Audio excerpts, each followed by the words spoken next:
Jalan-jalan ke Kediri, ada si Atang sama si Anjar. Perkenalkan, saya Purwo Besari. Selamat datang Sobat Belajar. Selamat datang Sobat Belajar di sesi kali ini bersama Kak Purwo. Sobat Belajar, Kak Purwo yang bertanya, siapa di sini Sobat Belajar yang pernah mengikuti lomba cerdas cermat? Baik itu di tingkat sekolah, tingkat kota, provinsi, atau bahkan nasional. Nah, seperti di sebelah kiri kakak ini adalah ilustrasi dari kegiatan final dari Lomba Cerdas Cermat 4 Pilar tingkat nasional tahun 2018.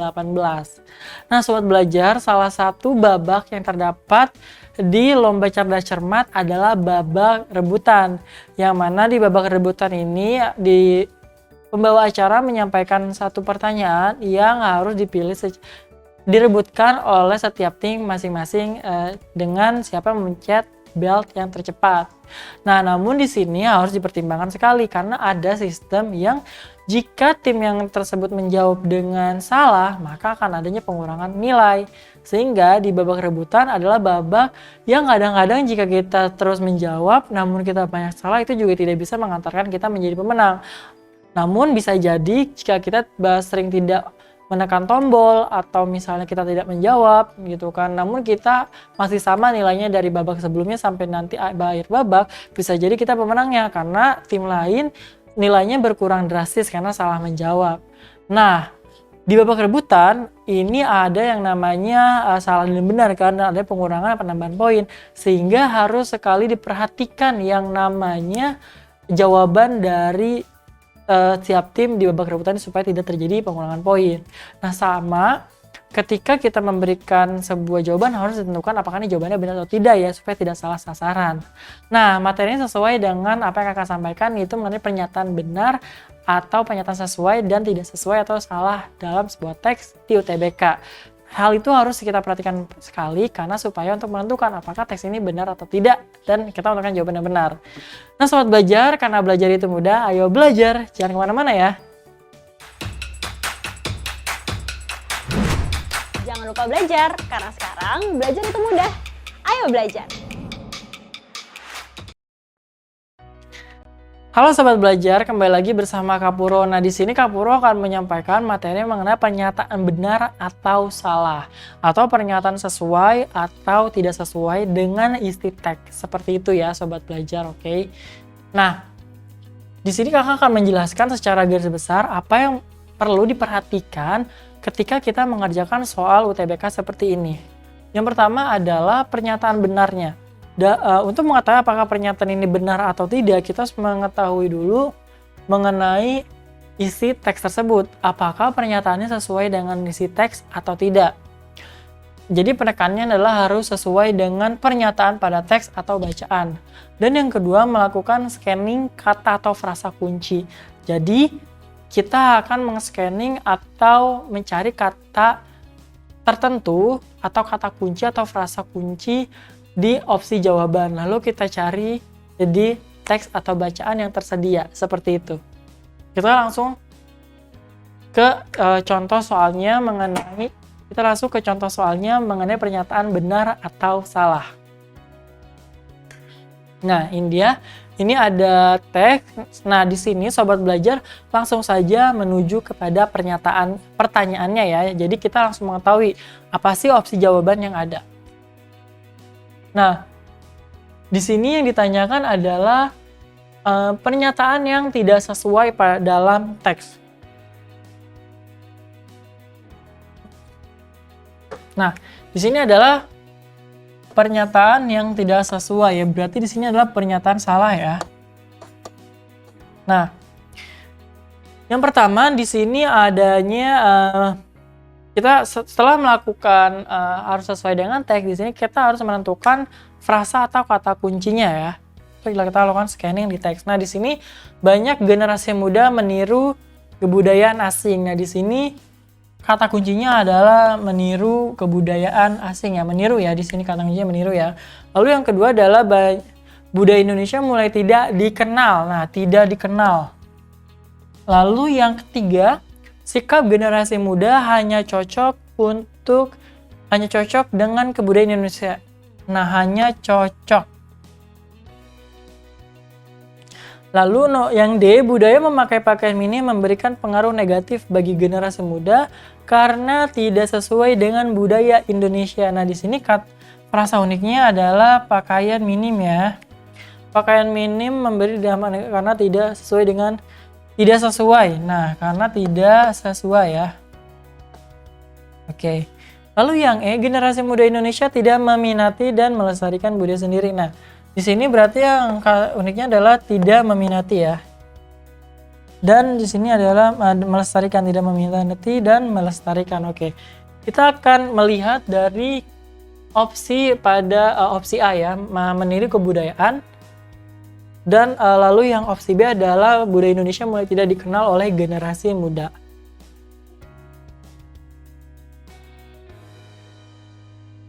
Oke, yang selanjutnya adalah yang C, sikap generasi muda hanya cocok dengan kebudayaan Indonesia. Lalu yang D, pengaruh negatif budaya memakai pakaian mini memberikan pengaruh negatif bagi generasi muda itu. Lalu yang E tadi itu ya, tidak meminati dan melestarikan.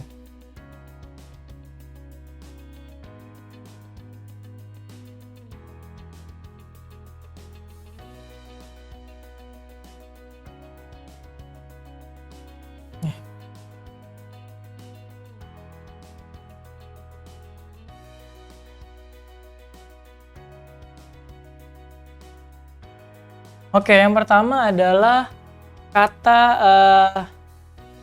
meniru budaya asing ya, generasi muda meniru budaya asing. Jadi di sini kita mencari pernyataan yang salah ya, sobat belajar ya.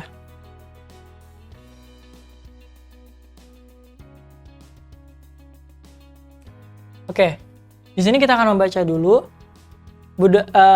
Kita melakukan yang namanya scanning ya, sobat belajar. Kita harus melakukan scanning tadi, meniru kebudayaan. Oke, kita akan melakukan scanning yaitu meniru kebudayaan.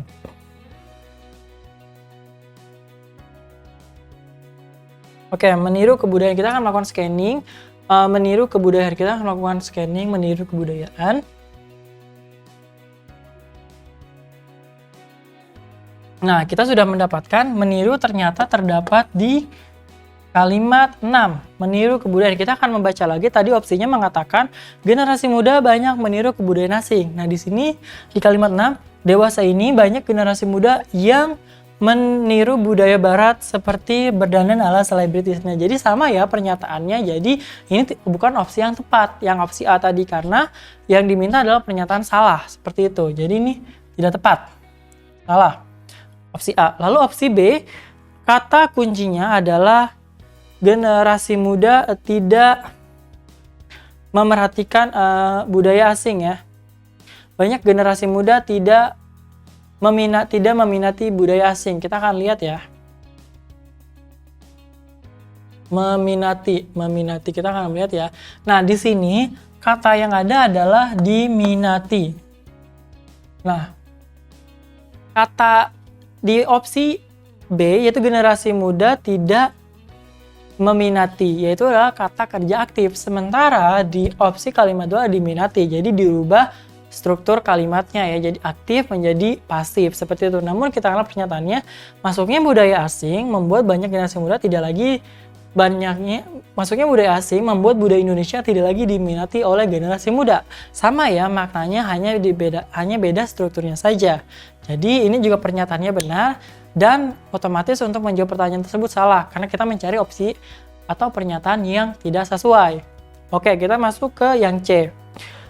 Sikap generasi, kata kuncinya atau frasa kuncinya adalah yang tadi adalah hanya cocok. Hanya cocok. Nah, bunyi kalimat opsinya adalah sikap generasi muda hanya cocok dengan kebudayaan Indonesia. Kita di sini akan mencari ya. Hanya cocok. Nah, di sini ya, cocok ya. Nah, kita akan baca pernyataannya. Sebaiknya generasi muda bisa memilih budaya yang cocok dalam kepercayaan dan keyakinan dalam kehidupan masyarakat di Indonesia. Nah, di sini ada kalimat yang mengatakan sebaiknya generasi muda bisa memilih budaya yang cocok dalam kepercayaan dan keyakinan dalam kehidupan masyarakat di Indonesia. Sementara opsi C mengatakan sikap generasi muda hanya cocok dengan kebudayaan Indonesia. Nah, ini memiliki perbedaan yang sangat berbeda ya. kalau misalnya di opsi C ini menunjukkan bahwa satu-satunya yang cocok dengan budaya Indonesia, sikap generasi muda Indonesia adalah budaya Indonesia. Sementara di sini memberikan kata sebaiknya dan anjuran dan memilih yang sesuai dengan kebudayaan atau kehidupan di Indonesia. Sehingga opsi C bisa dikatakan opsi yang salah ya, seperti itu. Jadi kita sudah menemukan sebenarnya jawabannya adalah opsi C. Namun tidak ada salahnya kita memeriksa opsi D dan E. Apakah memang opsi D dan E benar-benar salah? Kita akan lihat. Di opsi D, kata kuncinya adalah pakaian minim. Tadi budaya memakai pakaian minim memberikan pengaruh negatif bagi generasi muda karena tidak sesuai dengan budaya Indonesia. Nah, kita akan lihat ya pakaian minim itu sendiri. Kita akan cari, kita akan scanning mana pakaian minim. Nah, kakak sudah mendapatkan pakaian minim yaitu di sini. Nah, kita akan baca ya kalimatnya ya.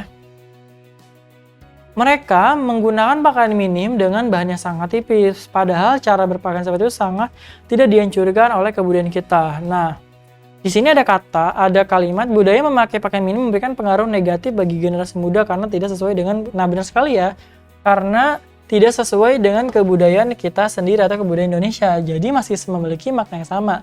Jadi pernyataan D, pernyataan yang benar sesuai dengan teks, namun itu tidak diminta oleh soal, karena yang diminta oleh soal adalah yang salah atau pernyataan yang tidak sesuai.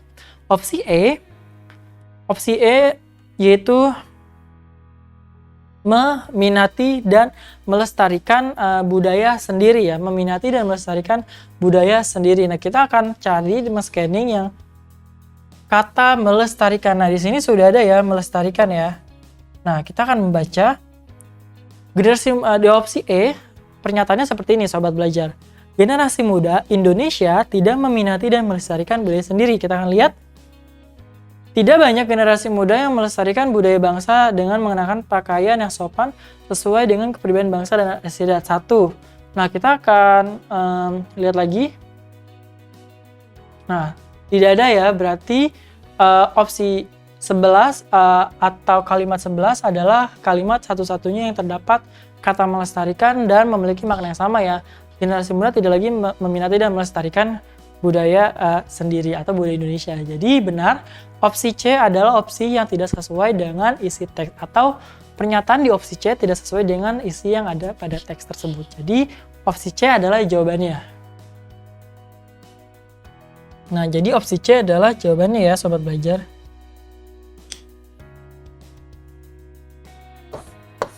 Sikap generasi muda hanya cocok dengan kebudayaan Indonesia. Nah, karena di sini salahnya adalah hanya cocok. Jadi ini adalah pernyataan yang salah atau yang tidak sesuai. Itu ya. Jadi yang soal ini opsinya adalah opsi C seperti itu. Nah, lalu kita akan memasuki teks yang kedua. Sama seperti pertanyaan sebelumnya. Kita langsung fokus kepada pertanyaannya. Nah, ini dia pertanyaannya. Berdasarkan paragraf pertama, manakah di bawah ini pernyataan yang benar? Nah, berarti di sini sudah ditentukan paragraf mana yang merupakan pernyataan yang benar. Jadi bukan pada teks ya, berarti kita langsung fokus saja kepada paragraf pertama. Karena di sini dimintanya paragraf pertama, di bawah ini pernyataan yang benar, berarti pernyataan yang sesuai ya. Kita mencari pernyataan sesuai, oke? Kita baca terlebih dahulu. Oke, di sini kata yang uniknya adalah petugas PPSU membantu Dinas Pertamanan, Pemakaman, dan Dinas Sumber Daya Air dan Dinas Sosial, seperti itu. Lalu yang B, kita akan menggarisbawahi kata kunci yang menarik atau frasa yang menariknya. Pasukan orange, biru, biru, hijau, dan ungu berada di bawah koordinasi satuan perangkat daerah yang sama. Nah, di bawah koordinasi yang sama atau di bawah SKPD yang sama ya, Satuan Kerja Perangkat Daerah, di bawah SKPD yang sama. Lalu opsi C, hanya pasukan orange yang termasuk dalam petugas hanya pasukan orange di tingkat kelurahan ya. Oke. Lalu opsi D, pasukan orange turut serta menjadi pekerja harian lepas dan pasukan orange. Oke.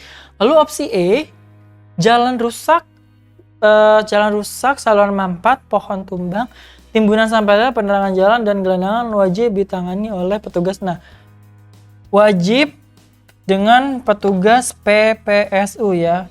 Wajib dan petugas PPSU ini adalah opsi-opsi jawabannya, dan sekarang kita akan melihat ke paragraf pertama ya. Kita akan melihat paragraf pertamanya. Nah, sudah memasuki paragraf pertama. Ini paragraf pertama, kita akan lihat ya. Di opsi pertama, petugas PPSU bertujuan untuk membantu Dinas Pertamanan dan Pemakaman, Dinas Sumber Daya Air, dan Dinas Sosial. Kita akan mencari petugas PPSU dan Dinas Pertamanan. Oke. Di sini ada PPSU. Nah, di sini PPSU.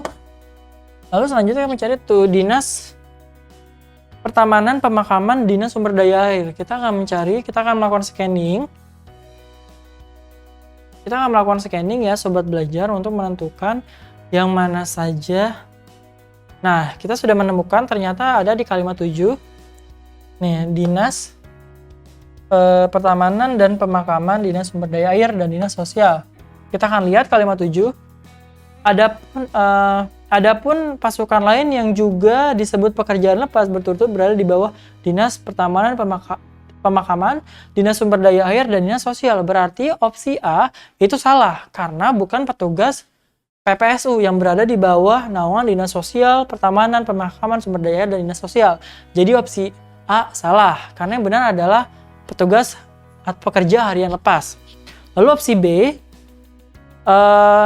berada di SKPD yang sama, pasukan yang orange, biru, hijau, dan ungu. Kita akan mencari SKPD. Nah, ini kita sudah mendapatkan SKPD. Oke. Nah, kita akan menggarisbawahi pasukan orange. Kita sudah menemukan. Lalu juga kita harus menemukan warna pasukan yang lainnya ya. Nah, ini dia pasukan orange, biru, hijau, dan ungu. Kita akan lihat. Selain pasukan orange, ada juga pasukan biru, yaitu di kalimat 4, hijau dan ungu yang dibentuk berlandaskan Pergub DKI Jakarta nomor 212/2016. Seperti itu. Nah, lalu kita masuk kalimat kelima karena memasuki SKPD. Setiap pasukan ini berada di bawah koordinasi Satuan Kerja Perangkat Daerah SKPD yang berbeda. Nah, di sini sudah bertemu kata kunci itu yang berbeda. Sehingga otomatis opsi jawaban B salah karena di sini opsi jawaban B adalah yang sama, sementara di paragraf yang berbeda. Jadi opsi yang B salah. Kita akan hapus terlebih dahulu supaya tidak membingungkan Sobat Belajar. Lalu kita akan memasuki opsi yang D. Masuknya opsi C ya, hanya pasukan orange yang termasuk dalam petugas penanganan pelaksanaan sarana tingkat kelurahan. Tadi kata kuncinya adalah tingkat kelurahan. Kita akan mencari tingkat kelurahan.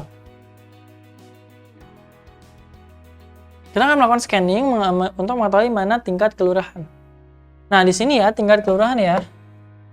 Nah, kita akan membaca pernyataannya, apakah benar hanya pasukan orange yang berada atau menjalankan tugas untuk penanganan prasarana dan sarana tingkat kelurahan ya.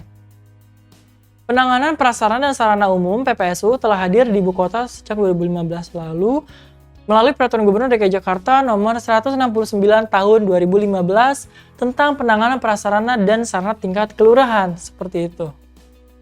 Nah, masuk ke kalimat kedua karena masuknya ke pasukan orange.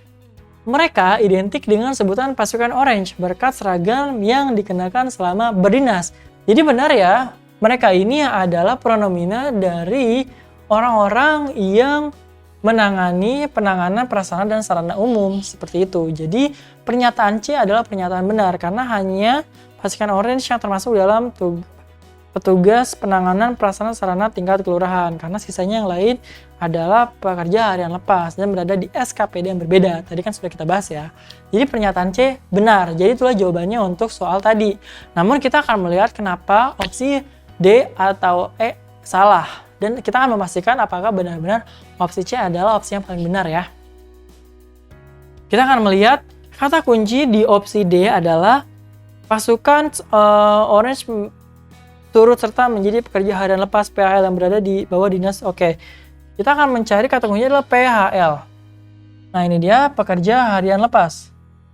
Nah, dan tadi berada di bawah naungan dinas Pertamanan dan Pemakaman Sumber Daya dan dinas sosial. Namun apakah pasukan oranye termasuk di dalamnya? Ternyata kita akan membaca lagi. Kita akan membaca lagi ya. Nah, ini dia pasukan hijau, biru dan sebagainya ya. Nah, ternyata pasukan hanya berada di bawah PPSU, sementara pasukan berwarna lain yaitu adalah biru, hijau, dan ungu itu berada di atau menjadi sebutannya itu pekerja harian lepas dan berada di SKPD yang berbeda. Jadi opsi D salah karena pasukan oranye berbeda ya dengan pekerja harian lepas SKPD-nya. Lalu yang E, jalan rusak, saluran mampet, pohon tumbang wajib ditamani oleh PPSU setempat. Nah, sementara nih PPSU adalah Saraparas. Sekarang kan hapus. Nah, sementara itu PPSU hanya menangani penanganan sarana dan prasarana tingkat kelurahan ya. Nah, sementara untuk jalan rusak di opsi E, kakak akan bacakan jalan rusak, saluran mampet, pohon tumbang, timbunan sampah liar, penerangan jalan, dan gelandangan wajib ditangani oleh petugas PPSU.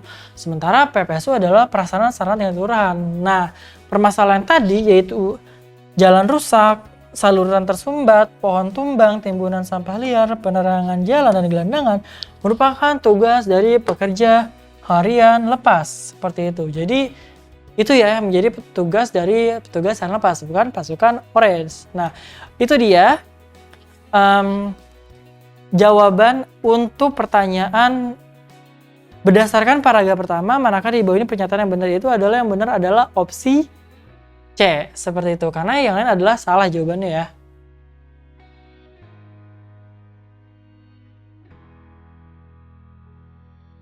Ini dia. Oke. Hanya pasukan orange yang termasuk dalam petugas penanganan prasarana dan sarana tingkat kelurahan. Nah, itu ya jawabannya ya. Seperti itu ya sobat belajar jawabannya. Karena sisanya salah. Oke, kita memasuki ke teks selanjutnya. Nah, di teks selanjutnya kita langsung menuju kepada pertanyaannya supaya kita tahu apakah yang ditanyakan adalah pernyataan benar atau pernyataan salah dan apakah dimintakan keseluruhan teks atau hanya ada di paragraf-paragraf tertentu seperti teks sebelumnya hanya ditanyakan di paragraf pertama. Oke. Berdasarkan paragraf tersebut, pernyataan yang nah berarti di sini paragraf tersebut ya, berarti paragrafnya tadi ada dua ya, berarti di keduanya kita harus cari tahu ya. Pernyataan yang benar. Oke, kita akan melakukan penentuan kata kunci atau frasa kuncinya. Yang pertama, indikator kinerja yang digunakan dalam survei daya saing daerah berdasarkan level economic governance. Ada 6. Nah, level economic governance itu satu frasa kuncinya. Lalu yang kedua, laba perusahaan. Lalu yang ketiga, nilai EGI. Konsisten dan nilai EGI ya. Bisa satu atau dua kata kunci ya. Yang keempat, salah satu indikator utama yang terdapat dalam survei yang daya saing daerah di Indonesia adalah manajemen infrastruktur. Manajemen infrastruktur ya, dan survei.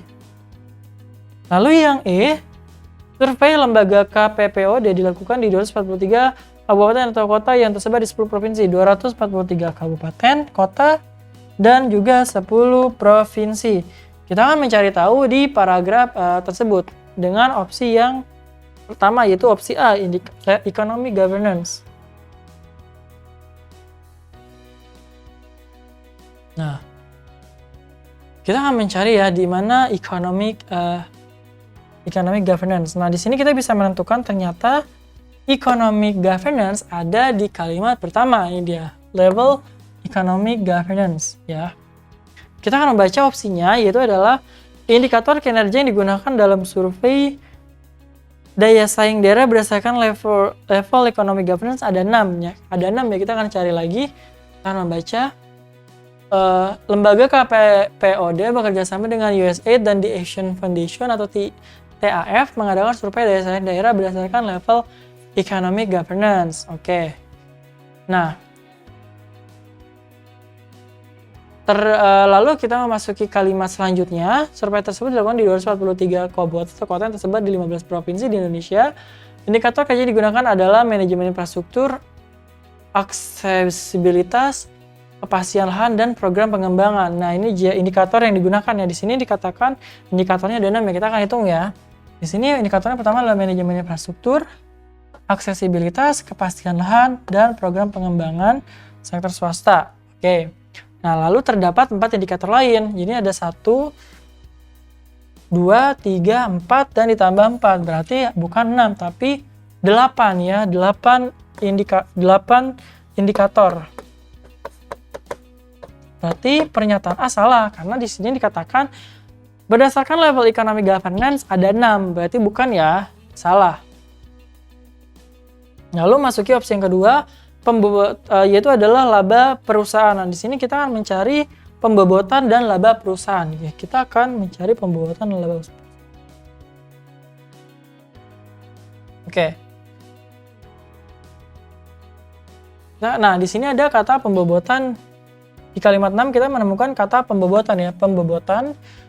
Dan di sini ada perusahaan. Nah, tapi di sini bukan laba, tapi persentase perusahaan di mana memenang indeks tersebut sebagai masalah utama mempengaruhi lingkungan bisnis. Jadi bukan berdasarkan laba, tapi persentase perusahaan.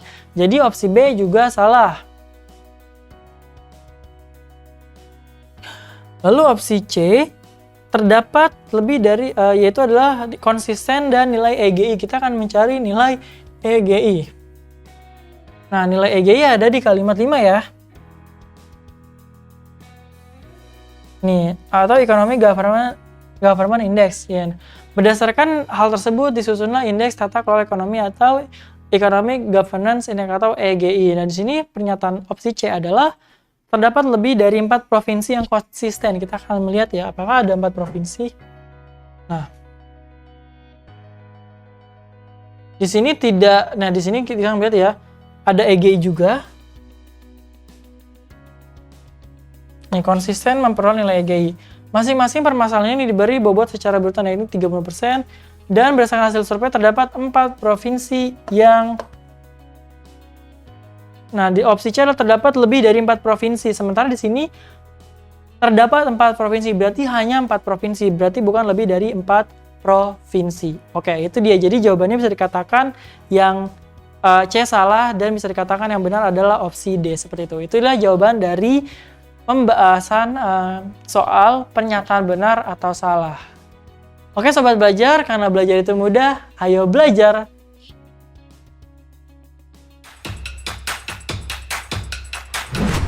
Jangan lupa belajar, karena sekarang belajar itu mudah. Ayo belajar!